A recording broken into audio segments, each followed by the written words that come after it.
Hello everybody, and welcome to the final 2022 installment of Mark's Monday Minutes in Portland Real Estate. It is Monday, December 19th. I will be taking next Monday off to spend the day and week with my family. So this is the last run through of the numbers here for 22. I'll be looking forward to seeing you 2 weeks thereafter in January for the start of 2023. Now, the three takeaways this week in Portland real estate. First of all, available inventory continues to drop faster than expected for the second week in a row.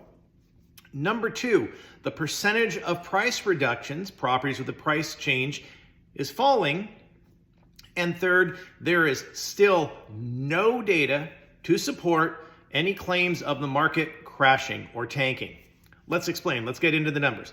All right, the number of active listings this week in Portland, 3,386. That's down almost 180 from the previous week and continues to decline. We were up over 4,000, almost 4,100 just a month ago on November 21st. We were 4,094. No big surprise. It's the end of the year. There's no new homes coming on the market. We're waiting until third week of January. The number of new listing homes, well, okay, there were 205 new listings coming on, but I would wager that a significant number of those were actually relistings, homes that had previously been on the market and came back on at a lower price. They come on as a new house, a new listing, but I would guess a certain number of those, probably at least maybe a quarter of them. I haven't done the numbers, but that's my wild guess. The number of pending homes in the last week, 281. So again, more homes are selling than are coming on the market. It's just the nature of the time of the year. The number of sold homes in the last week, 294. These were homes that were put in escrow right around that week of Thanksgiving when buyers, frankly, after a day of sitting around and getting fat on perhaps turkey and meals with family on Friday, if they weren't shopping, maybe they wanted to look at houses. And the savvy buyers were out taking advantage of looking at those homes and putting them under contract and subsequently closing this week. Now, the number of homes with a price adjustment in Portland, 879. This is 25.9% of the listings, which is, again, a decline. We had been over 30% back in November 21st, just a month ago. So we're already 5 out of 30. That's already a significant, substantial drop on a quarter of the homes having a price adjustment. Again, from here on out, they're going to continue to drop because those homes that have had a price change, they're going to sell. And there's nothing that's going to replace them, at least until January. Now, let's get into the four-car garage homes. The affordable garage homes, there's 23 out there of the 102 total that are, 23 of those are under $1 million. 102 total have a four-car garage or larger. There is now one new listing this week over $1 million. So sorry, you affordable garage buyers, nothing new came on the market this week. Number of pending, 2 homes went pending this week in that affordable range, and 3 homes sold in the last week, one of which was in that affordable range. 2 were above $1 million. Now, the supply of homes, we've had 23 homes with a 4-car garage or larger sell in the last 30 days. 15 of these were those affordable below $1 million, giving us roughly about 4.4 months of inventory across the board for any home with a 4-car garage, with a significant number of those being well above $1 million, and just barely 1.5 months of inventory compared to 2.7 months of inventory for regular homes. So the affordable garage homes are selling much faster. There's just a much smaller selection for you as a buyer to consider.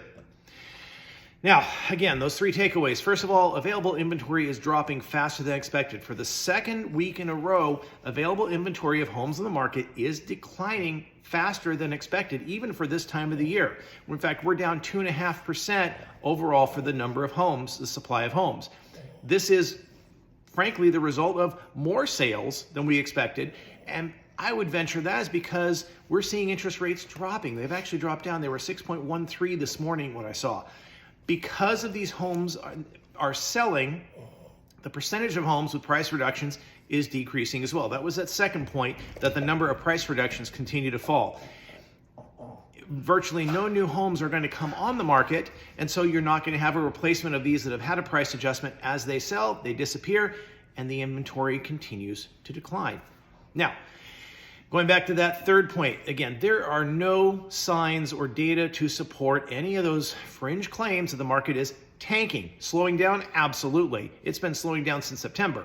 Good for buyers, reasonable for sellers. But again, if we were going to see a change like we saw back in 2007, 2008, 2009, we would be seeing a huge inventory gain, which we're not. We would be seeing decreased buyer activity, which right now, buyers are still looking. They're savvy buyers are still buying homes. Lower mortgage rates this last week have had these results. In fact, right now, our inventory is still so low. We're 37% lower than we were this time in 2019 before all this pandemic. So it's just the inventory is low. Buyers naturally are slowing down. It's part of the function of the time of the year, the weather in the Pacific Northwest, because it's not exactly a balmy, sunny 72 degrees like it might be in Arizona, or excuse me, Australia right now. And buyers are spending time with family. Whether it be Christmas, Hanukkah, or any other holiday, they're spending time with family. It's the holiday season. Now, that's where I want to end. I'd like to end this year as an appreciation, a thank you to all the wonderful buyers and sellers who've chosen to work with me this year. Thank you. Thank you for your business. Thank you for your support. I look forward to continuing to support you in the future. For those of you who are thinking about and would like to be, as much as I would like to be your agent, you would like to be one of my clients in 2023, talk to me. So let's get you on the schedule and figure out a timeline that works best for your plans. Finally, I wish everyone health, happiness, and prosperity in 2023. Happy Christmas, happy Hanukkah, happy every holiday you celebrate with you and your family. Be warm, stay well. We'll see you in 23.